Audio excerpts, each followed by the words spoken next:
Selamat pagi semua brothers dan sisters. Kita sangat bersyukur, saya sangat memuji Tuhan di awal tahun ini kita masih suasana tahun baru, kita bisa dapat sharing komun yang luar biasa dan saya juga sangat bangga dengan semua kita yang ada di studio dengan perjuangan kita. Bagi jemaat ini adalah sebuah kebaktian, tapi bagi mereka ini adalah seperti di Taman Getsemani.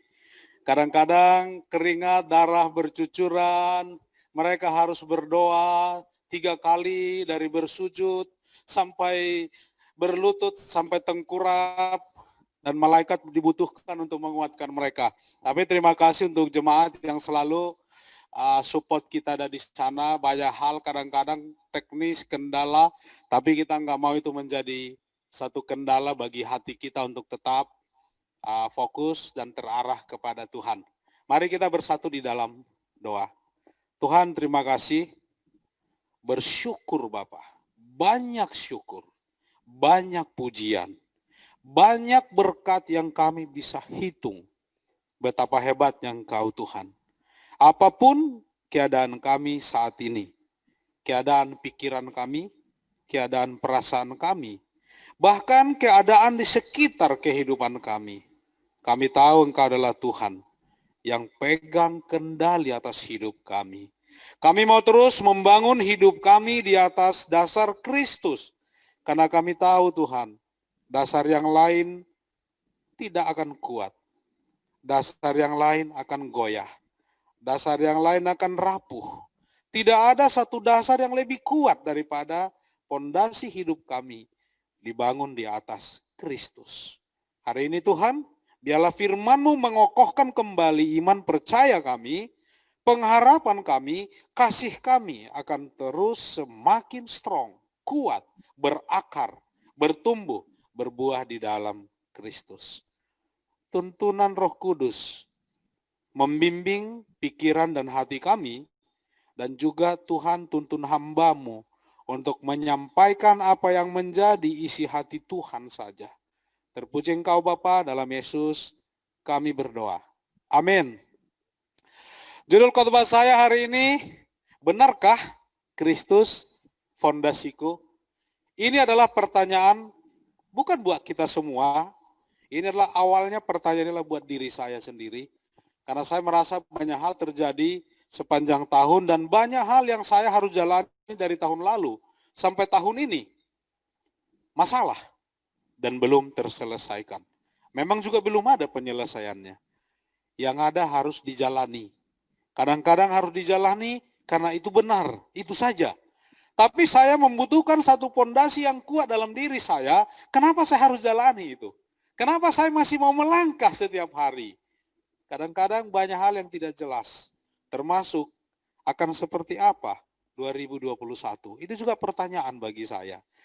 Kita membuat rencana bersama istri, rencana buat keluarga kami, rencana buat keluarga Allah di Depok, rencana buat keluarga Allah di Bogor. Apa yang akan kita lakukan 2021? Banyak terpikir, banyak keinginan, banyak pengharapan. Tapi ada masa yang kita butuhkan bukanlah jawaban solusi, tapi seperti yang kita butuhkan adalah fondasi yang kuat. Bagaimana kami sebagai jemaat, sebagai keluarga, kita semua sebagai saudara-saudari, tetap kuat fondasinya. Kita nggak tahu apa yang akan terjadi ke depan, tapi kita mau ambil waktu bertanya juga hari ini. Benarkah hidup saya yang sekarang Kristus fondasinya? Atau diri saya? Atau pekerjaan saya? Atau hal lain? Kita akan belajar dari kitab 1 Korintus. Di 1 Korintus 1 ayat 11. Sebab saudara-saudaraku, aku telah diberitahukan oleh orang-orang dari keluarga Chloe. Ini adalah anaknya Tekui. Tentang kamu, luar biasa si Chloe. Bahwa ada perselisihan di antara kamu. Keluarga Chloe menyampaikan apa yang terjadi di dalam jemaat Korintus kepada Paulus, karena di kisah 18, Pauluslah yang memulai jemaat ini dari awal. Di sana ada perselisihan di antara jemaat. Ini adalah jemaat yang paling banyak masalahnya di seluruh Alkitab. Pertama, perselisihan apa? Perpecahan, percabulan, perkara percabulannya mengerikan. Seorang anak bercabul dengan ibunya, kemudian ibu tirinya. Perkara pengadilan, jemaat kasus hukum. Dan mereka tidak bisa lagi menyelesaikan, masuk ke pengadilan. Penyembahan berhala, peran pria dan wanita tidak jelas, bolak-balik di sana. Ada satu gerakan feminisme yang kuat di dalam jemaat. Apalagi persembahan. Banyak sekali.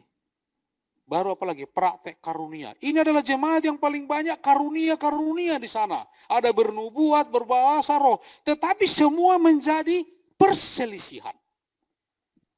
Berkat Tuhan yang luar biasa.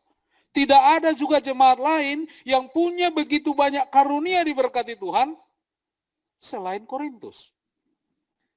Tetapi pertanyaan saya, mengapa berkat Tuhan, sesuatu yang luar biasa itu, semua menjadi perselisihan?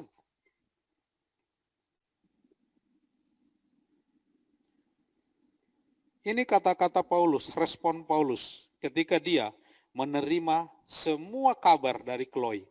Sebab aku telah memutuskan untuk tidak mengetahui apa-apa di antara kamu, selain Yesus Kristus, yaitu dia yang disalibkan. Bagaimana perasaan Chloe ketika dia menyampaikan seluruh masalah jemaat kepada Paulus. Dan Paulus katakan seperti ini, saya sudah memutuskan, saya nggak mau tahu apa-apa di antara kamu, yang saya mau tahu hanyalah Kristus. Kita kan berkata Paulus tidak sensitif, Paulus tidak bijaksana, Paulus tidak mendengar, Paulus tidak mengerti perasaan kita. Paulus sebagai seorang pelayan tidak melayani kita. Kebayang nggak kalau setiap jemaat di Depok dan Bogor datang kepada kita, dan saya hanya bilang jawaban saya, Madame, saya memutuskan tidak mengetahui apa-apa di antara kamu selain Yesus Kristus. Dan kita akan berbicara seperti apa? Kita akan pulang sakit hati, marah, kesal, kritikal, komplain. Seolah-olah Paulus mengecilkan masalah yang ada. Seolah-olah Paulus tidak peduli masalah yang ada. Dan dia hanya bilang, yaitu Kristus. Pertanyaan saya, Pauluskah yang tidak sensitif? Pauluskah yang tidak bijaksana? Atau Pauluskah yang salah? Dikatakan Paulus selanjutnya di pasal 3. Karena tidak ada seorang pun yang dapat meletakkan dasar lain daripada dasar yang telah diletakkan, yaitu Yesus Kristus. Dia tekankan lagi, tidak seorang pun dapat meletakkan dasar lain selain Kristus. Apa maksudnya? Dikatakannya begini, mengapa perhatian utama Paulus lebih kepada pondasi, bukan bangunannya? Lebih kepada Kristus, bukan krisis di dalam jemaat. Kalau kita telah kembali, mengapa terjadi perpecahan di dalam jemaat? Simple. Kalau ada dua orang bertikai, masalah utama mereka adalah bukan isu perpecahan itu, bukan konflik itu, tetapi dua-duanya tidak mempunyai dasar Kristus. Ketika menyelesaikan, yang satu berpikir perasaannya, yang satu berpikir pikirannya, tidak ada Kristusnya, yang gak ada selesai masalah. Isu utama di dalam gereja adalah bukan bangunannya, tetapi dasarnya. Kita punya dasar yang sama enggak? Pernah enggak kita berpikir bicara kepada seseorang, dia datang ke kita minta bantuan, dan kita ajak berdoa. Doa tidak menjawab masalah saya. Banyak orang datang ke kita minta ini masalah keuangan saya, dan kita ajak buka firman, dibilang, emang firman memberikan saya uang? Loh, pertanyaan saya, dasar kita apa hari ini? Masih Kristus? Atau udah dasar kita bisnis? Atau udah dasar kita uang? Bahkan hubungan kita bersaudara, berada sister di dalam jemaat hari ini, dasar kita masih Kristus, atau udah perasaan, kebutuhan, keinginan? Kok keinginanku nggak dipenuhi? Inilah yang mau dikatakan oleh Paulus. Masalah utamanya adalah bukan perpecahan, percabulan, perkara pengadilan, penyembahan berhala, peran pria wanita, apalagi perjamuan, praktek karunia. Bukan. Pertanyaan Paulus adalah di tengah semua perselisihan itu, di mana Kristus? Tidak hadir Kristus. Tidak dibawa dasarnya kepada Kristus.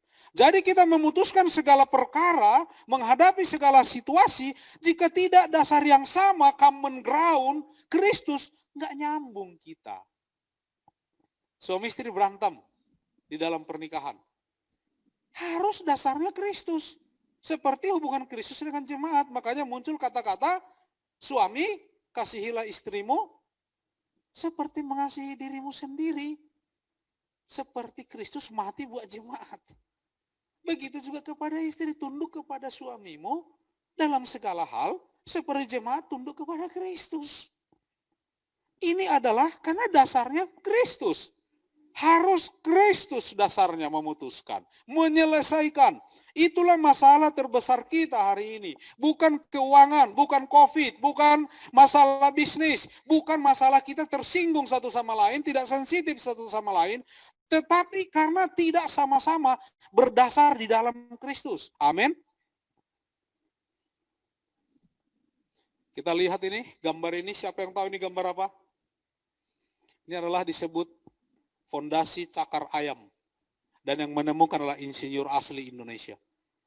Menariknya, fondasi disebut fondasi cakar ayam, tetapi inspirasinya adalah dari pohon kelapa. Nah, bingung kan? Bingung, karena ini butuh ditelah lebih jauh. Hanya orang yang di dasar Kristus yang akan mengerti ini. Amin. 1 Korintus 1 ayat 22-24. Kita lihat nih. Orang-orang Yahudi menghendaki tanda. Lihat. Orang Yahudi akan terima Yesus berdasarkan tanda atau mukjizat. Dan orang-orang Yunani mencari hikmat. Orang Yunani ketika melihat Yesus, dia harus lihat hikmat atau filosofinya. Bagi Yahudi, dikatakan di ayat 23, tetapi kami memberitakan Kristus yang disalibkan. Lihat nih, Kristus yang disalibkan, berita itu untuk orang Yahudi suatu batu sandungan. Kenapa batu sandungan? Karena bagi mereka, mana mujizatnya? Harusnya dia bisa menyelamatkan dirinya.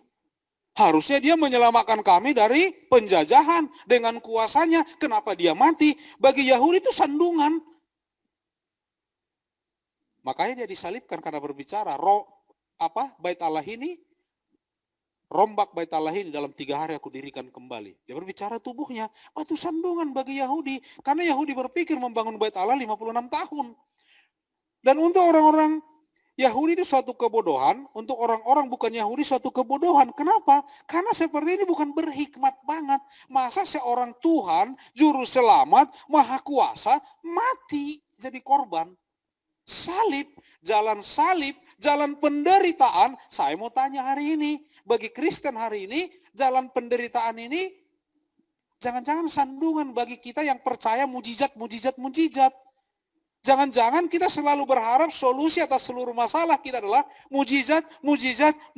Di mana kita berdoa, besok keuangan kita beres. Besok kesehatan kita beres. Itu bukan jalan salib. Bahkan mungkin kita seperti Yunani juga, kita melihat salib itu seperti kebodohan, gak berhikmat banget, gak keren, gak kesannya pinter, gak smart. Tetapi untuk mereka yang dipanggil,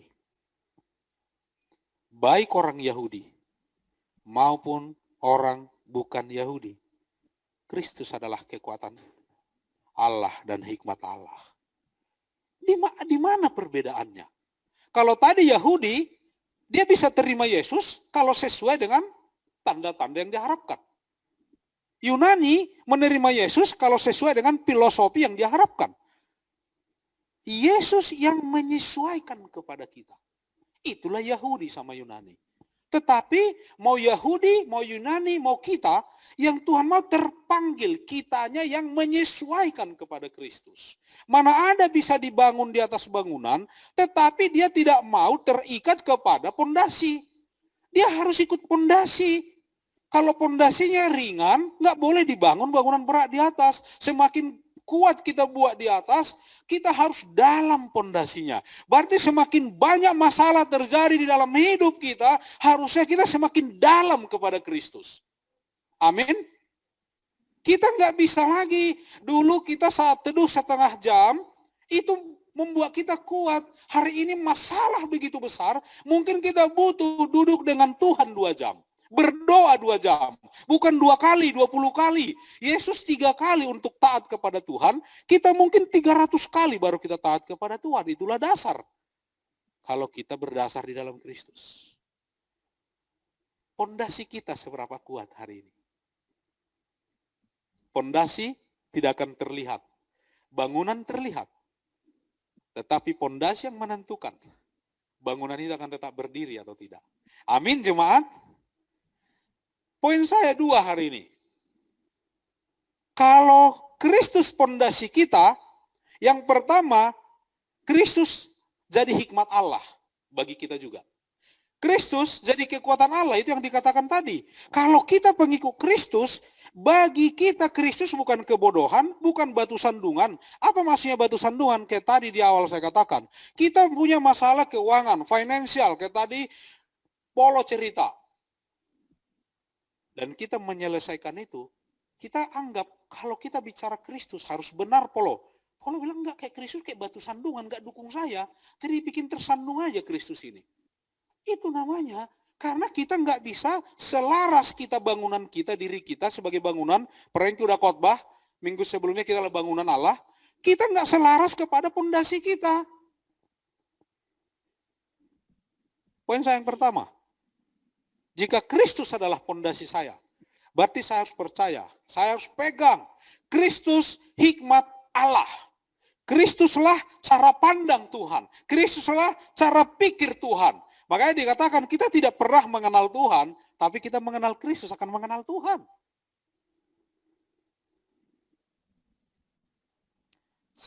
Saya selalu ingat ini. Ingat saja saudara-saudara bagaimana keadaan kamu ketika kamu dipanggil. Menurut ukuran manusia tidak banyak orang yang bijak, tidak banyak orang yang berpengaruh, tidak banyak orang yang terpandang. Itu pisang barangan Medan tuh. Itulah saya waktu dipanggil, kebayang nggak? Saya duduk di situ jualan pisang barangan, Steve Carroll lewat, Andika lewat. Gimana malu saya? Andika bilang, mas, satu sisir mas, saya kasih kayak gini. Andika tawar lagi. Saya duduk di situ. Tiba-tiba kalau datang Andika, Carol atau Steve atau kalian, kalau yang datang Kamtip, kebayang nggak saya dorong gerobak saya ngacir begini?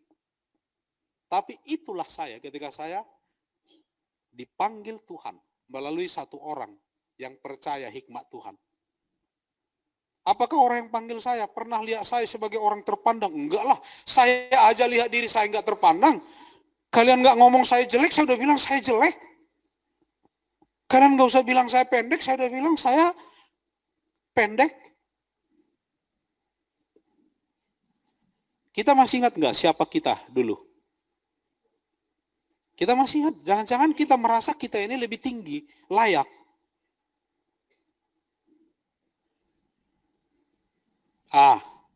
Ini.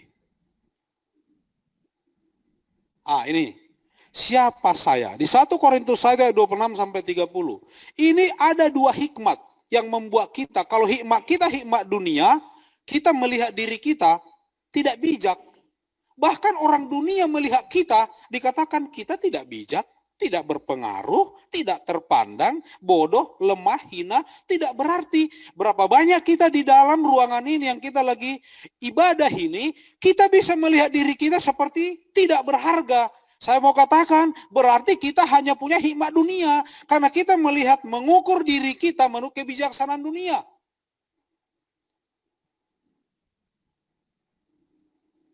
Kita tidak terpandang. Siapa juga yang mau pandang kita? Bodoh, lemah, segala hal. Dunia ini melihat kita seperti itu. Tapi yang lebih gawat adalah dunia melihat kita seperti itu, kita ambil hikmat dunia itu, kita juga melihat diri kita seperti itu. Saya bijak kalau saya lulusan S3. Saya orang berpengaruh, kalau saya punya duit banyak, itu hikmat dunia. Saya akan terpandang kalau saya ini seorang influencer. Yang ada kita flu. Dapat flu-nya. Influencer enggak.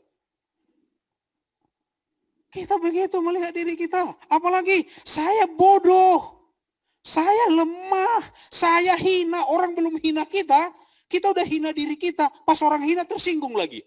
Loh, udah bilang kita hina, dihina tersinggung. Harusnya orang hina nggak tersinggung dong dihina. Bersyukur dong, bangga. Tidak berarti, kata orang Medan, siapa lawak ini? Awak ini siapa?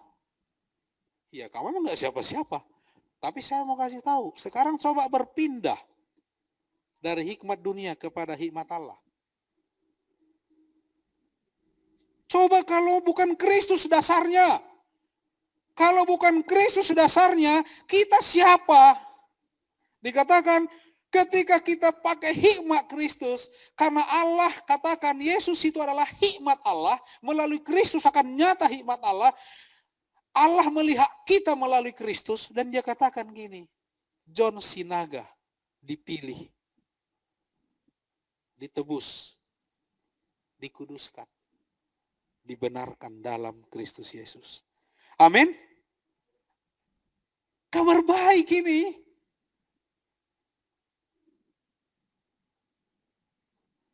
Hari ini saya dikatain jelek. Saya tidak tersinggung lagi. Kenapa? Karena yang ngatain saya lebih jelek. Bukan. Karena saya di dalam Kristus. Nggak penting bagi saya. Orang jelek ini, orang tidak berpengaruh ini, orang tidak terpandang ini, orang bodoh, lemah, hina tidak berarti. Pisang barangan. Apa hubungannya? Dipilih, ditebus, dikuduskan, dibenarkan Allah. Saya bukan orang benar. Saya bukan orang kudus karena saya orang Medan. Saya ditebus karena saya seorang pendosa. Saya dipilih Tuhan dari sekian miliar manusia di dunia di dalam Kristus. Amin. Amin. Ini kabar baik 2021. Amin. Ini enaknya kalau Kristus dasarnya. Amin jemaat. Dibenarkan. Inilah hikmat Tuhan. Jangan lupakan hikmat itu. Jangan pakai hikmat dunia lagi. Hikmat dunia lagi akan terus membuat kita tidak beres masalah kita. Mari kita membangun pondasi kita di atas Kristus. Kita lanjut ya. Sebab siapakah yang mengetahui pikiran Tuhan sehingga dapat menasehati dia? Tetapi kami memiliki pikiran Kristus. Apa maksudnya? Siapa kita ini yang berani menasehati Tuhan, mempertanyakan pilihan Tuhan? Kalau kita hari ini kembali kepada hikmat dunia, berarti kita penolakan kepada hikmat Tuhan. Kebanggaan terbesar saya adalah bukan saya pelayan, tapi saya murid Yesus. Amin. Saya anak Allah di dalam Kristus. Ini adalah kebanggaan saya. Bukan yang lain. Bukan yang lain. Kenapa? Tuhan memikirkan saya. Tidak ada orang yang memikirkan John. Bahkan mungkin orang tua saya, papa saya tidak memikirkan masa depan saya. Tidak ada orang memikirkan saya. Tapi seorang yang hanya menjual pisang barangan di pinggir jalan, tidak ada harapan, punya orang juga. Tapi Tuhan dari atas sana berpikir tentang saya. Dan dia kirim Kengli untuk berbicara kebenaran kepada saya. Itu pikiran. Kalau Kengli nggak punya pikiran Kristus, dia lihat John, apaan sih ini orang? Apalagi Kengli kan Chinese ya. Dia lebih kecil dari saya, dia lihat saya. Tampang saya sekarang aja masih debt collector. Apalagi dulu. Kebayang gak itu? Tapi karena Kengli punya pikiran Kristus, dia lihat John Sinaga. Wow, ini ada harapan nih. Paling tidak ya jadi apalah gitu kan. Saya mau kasih tahu hari ini, kalau kita ada di sini, kita murid Yesus, kita pengikut Kristus, itu adalah karena pikiran Tuhan. Allah memikirkan kamu siang dan malam, ratusan tahun sebelumnya. Dia memikirkan kita, dan dia kasih Yesus buat kita. Amin. Mari kita miliki pikiran yang sama. Jangan pikiran kita balik lagi kepada pikiran dunia. Itulah hikmat Tuhan, pikiran Kristus. Jadi pikiran kita akan menjadi orang yang berhikmat. Amin jemaat. Wow. Yang kedua dikatakan tadi, Kristus itu kekuatan Allah. Bukan hanya cara pikir Allah, tapi dia kekuatan. Kalau kita punya pikiran Kristus, itu juga adalah kekuatan. Amin. 1 Korintus 1 ayat 18. Sebab pemberitaan tentang salib memang adalah kebodohan bagi mereka yang akan binasa. Tetapi bagi kita yang diselamatkan, pemberitaan itu adalah kekuatan Allah. Amin jemaat. Dunia akan selalu anggap kita bodoh. Jadi kalau ada orang menganggap kamu jadi seorang pengikut Yesus, seorang yang ikut cara Kristus dan kamu dibilang bodoh, kamu harus tahu berarti mereka binasa. Jadi gini, Kristen bodoh, kau balas, kau binasa. Enggak lah, enggak begitu, mana disuruh balas. Justru kita kasihan ke mereka karena mereka akan binasa dengan pemikirannya. Amin.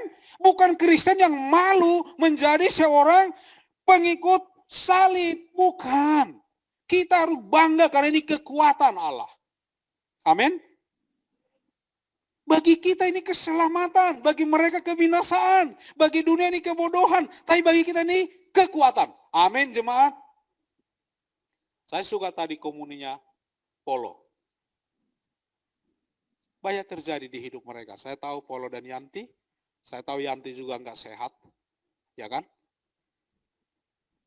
Mereka mengalami banyak hal dalam hidup mereka. Tapi saya enggak pernah melihat Polo seseorang yang seperti yang mau menyerah. Enggak pernah. Tidak pernah. Di Kebun Raya Bogor dia masih bisa nyanyi-nyanyi begini-begini. Ulang tahun gereja kita, itu Polo. Yanti juga sakit loh. Bukan sakit yang dimakan obat langsung sembuh. Udah bertahun-tahun. Tapi mereka terus, saya datang ke rumahnya, saya bebas ngambil kerupuk apapun saya makanin dari warungnya. Habis sudah makanin, copotin, makanin domin lagi. Habis itu, ini lagi. Saya bayar nggak boleh katanya. Saya yakin jadi tetangganya Polo lebih enak kali. Saya saudaranya dari jauh, berarti kalau tetangganya boleh ngambilin tiap hari tuh. Ya kan, main Nelly pasti senang itu di sana. Saya mau katakan, salib kalau kita di dalam Kristus, ini kekuatan, pondasi kita kuat. Bukan karena kita kuat, tapi karena kita punya Kristus yang kuat di dalamnya. Amin. Kita memikul salib, tapi Tuhan menanggung kita. Kristus memikul kita. Allah memikul kita. Baru kita pikul salib di atas Allah. Karena itu kata Yesaya. Aku adalah Bapa. Sampai masa putih rambutmu, aku akan menggendong kamu. Wow. Wow. Kalian bayangin enggak? Tuhan menggendong kita. Apa artinya?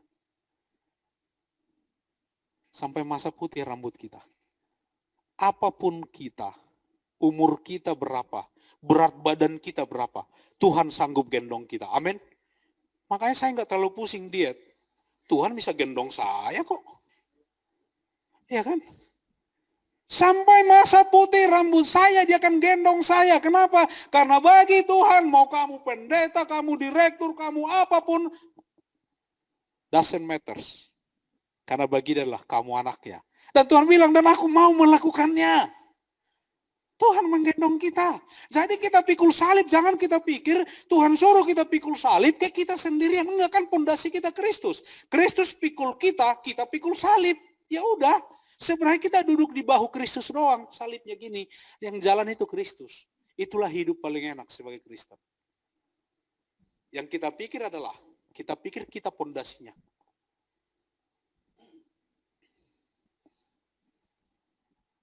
Kita lanjut ya, firman Tuhan tetap luar biasa. 1 Korintus 9 ayat 22b sampai 23 dan 27. Bagi semua orang aku telah menjadi segala-galanya, supaya aku sedapat mungkin memenangkan beberapa orang dari antara mereka. Segala sesuatu ini aku lakukan karena Injil, supaya aku mendapat bagian di dalamnya. Ayat 27.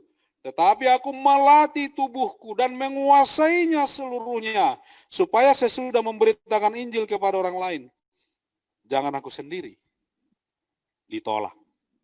Kalau Kristus dasar kita, dan itu adalah kekuatan Allah, kita adalah kelasnya bukan yang fokus pada kebutuhan sehari-hari lagi, kedagingan. Fokus kita hidup adalah menyelamatkan jiwa.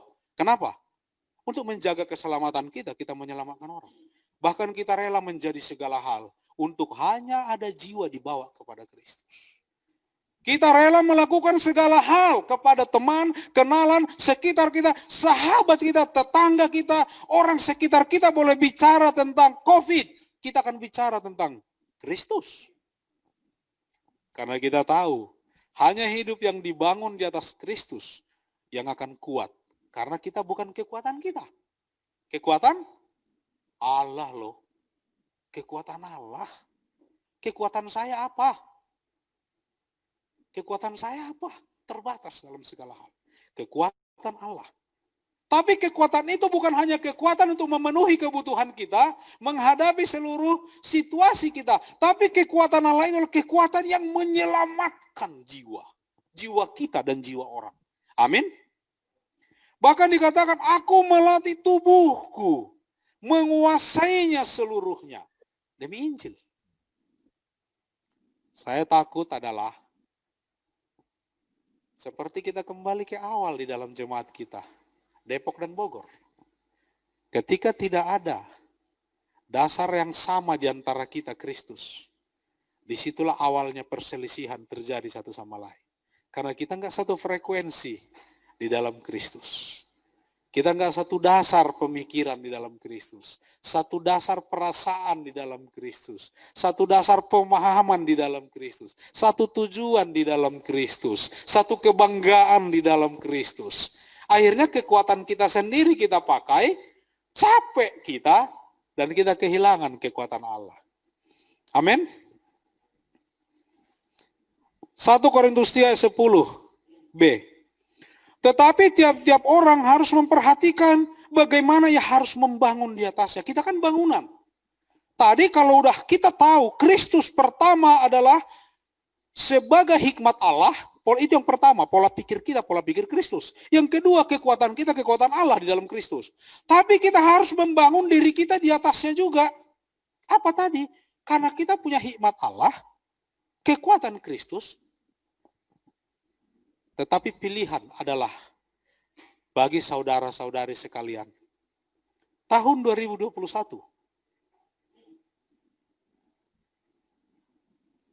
Apakah kita melihat tahun ini, kita fokus melihat Kristusnya? Atau kita melihat tahun ini sebagai krisis? Jangan-jangan kita orang yang jago melihat masalah. Membesarkan masalah, melihat, mendeteksi masalah. Tapi kita nggak bisa mendeteksi dasar hidup kita apa? Kristus. Harusnya kalau kita di dalam Kristus, Kristus jadi kekuatan kita. Kristus jadi hikmat kita. Tahun ini adalah tahun pencobaan seperti komuni tadi. Tetapi Tuhan memberi kita kekuatan, solusi, jalan keluar. Ingat tadi, Tuhan memberikan kita jalan keluar Tuhan apa? Diambil nggak masalahnya? Tidak. Kekuatan untuk menanggungnya. Itulah cara kerja Kristus. Jadi solusi Tuhan adalah bukan masalah diambil, tetapi diberikan kita hikmat. Melihat masalah itu, diberikan kita hikmat. Menghadapi masalah itu, tetapi kita juga diberikan Tuhan kekuatan menjalani dan menanggung masalah itu. Amin. Komplit. Karena ada masalah yang dengan hikmat bisa diselesaikan dalam satu kali penyelesaian. Ada. Tapi ada masalah yang harus dijalani, ditanggung. Ada pencobaan ditanggung. Dan Tuhan kasih kita paket komplit. Perhatikan.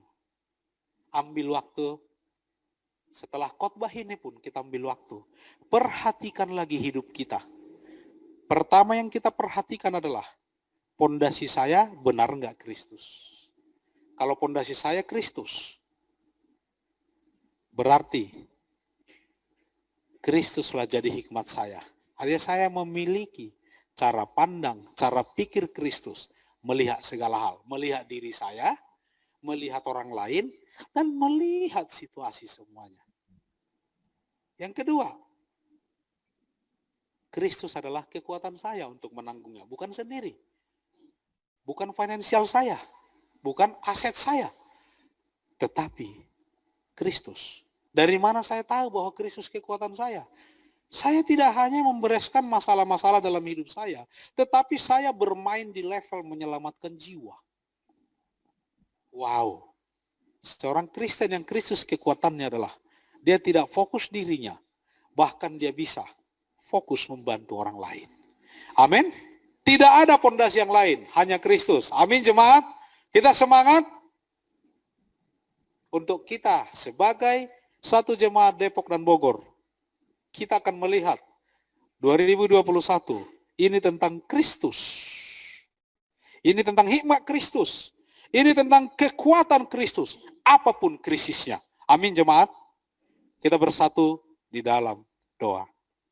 Kami memuji Engkau Tuhan, Bapa kami, Allah kami, yang karena hikmat-Mu, Engkau melihat kami sebagai anak.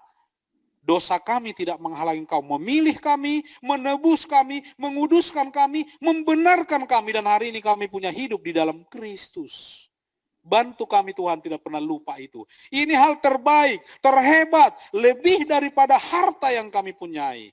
Karena kalau kami membangun pondasi kami di atas Kristus dasarnya, segala masalah kami akan ada solusinya dari Tuhan, bukan dari diri kami. Karena kami akan selalu punya hikmat Kristus menghadapi segala hal. Dan kami juga akan punya kekuatan Kristus untuk menanggung segala hal. Berkati jemaat-Mu. Berkati kami semua. Apapun keadaan kami hari ini, cukup kami mengambil satu langkah kembali kepada dasar yang kekal, kokoh, yang tidak tergoyahkan itu, yaitu Kristus. Cukup satu keputusan itu, dan Engkau akan menyambut kami kembali. Berkati kami semua Tuhan. Dalam Yesus kami berdoa. Amin.